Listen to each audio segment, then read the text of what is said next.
What's going on, guys? Revolt Gaming here to bring you a little bit of a commentary about where I got a triple here, and then I kind of go pick up some tags, run up here, go for another 1, 2, 3, 4, and then I get picked off. Alright, that was pretty good. A nice little seven-man feed at the beginning there. Alright, so I'm just gonna give you a little commentary. I'm not sure where to go with this really, so I'm just gonna kind of go with the flow. I'm just gonna tell you how to really run this map on most game modes, First, I'm gonna tell you how to run it on like Team Deathmatch or Kill Confirmed.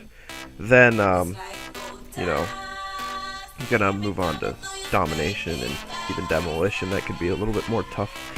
But like when this, you gotta run out of your spawn. If you spawn top, you gotta run down and post up right there before you go into the dome. Make sure you've got that covered, and then just hold them there for the first 30 seconds to a minute of the game before they figure it out and run around. But if you spawn bottom, you gotta be running an LMG, and an SMG, and you gotta be running as fast as you can. And you gotta get through that dome, and you gotta get out of there, because if you don't get out of there, you're gonna end up pinned in there, because that's what the strategy is for the other teams, to pin you in there, and just try to pick them off, as many as possible, like I managed to do there. I managed to pick off the entire enemy team plus one of them twice, but you're not going to always be able to do that. But you want to actually just be able to get out of there, and if you can, even if you don't really want to go for right away kills, and I'm not sure how this guy did not get me. That's weird. Like, that's bad for him. If you're not able to right away get out of there and pick off the entire enemy team like I did this game, then if you want to get behind them and flank them, is just then sprint, get across there and try and get in the tunnel without being seen, go through the tunnel, and then end up behind the entire enemy team and pick them off from behind.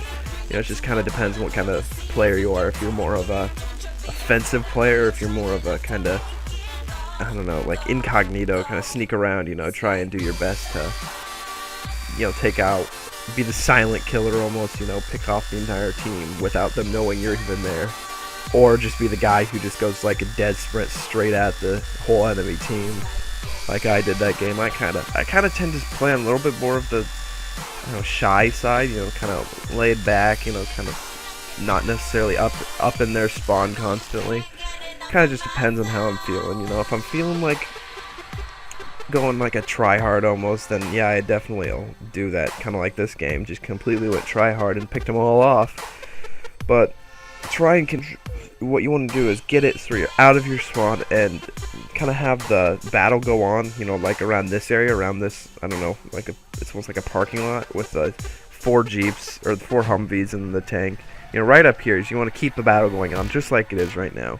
And then, depending on what team you're on, if you're going offensive, try and push them back here like I'm doing, trying to go back here and get in their spawn.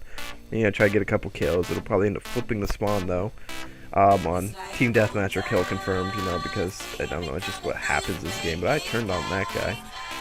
And so you just kind of want to keep the battle going around here if you want to keep it a little bit more even. And then to take the advantage, you got to push them back, and, if you can, just try and pin them in their spawn and just keep running back and forth between the spawns, keeping them pinned inside while you have the outside to run around. Whoever has more room to move around and take covers, normally going to have the advantage. And, like a pretty evenly skilled teams having, about the even amount of skill, then yeah, that's what it's going to be. It's whoever has the, more room and not being confined into a small area like in the tunnel or under the dome or back in that building, they're going to be a little bit at the disadvantage. So if you want to keep them pinned back in there, that's the best way to put them at a disadvantage almost.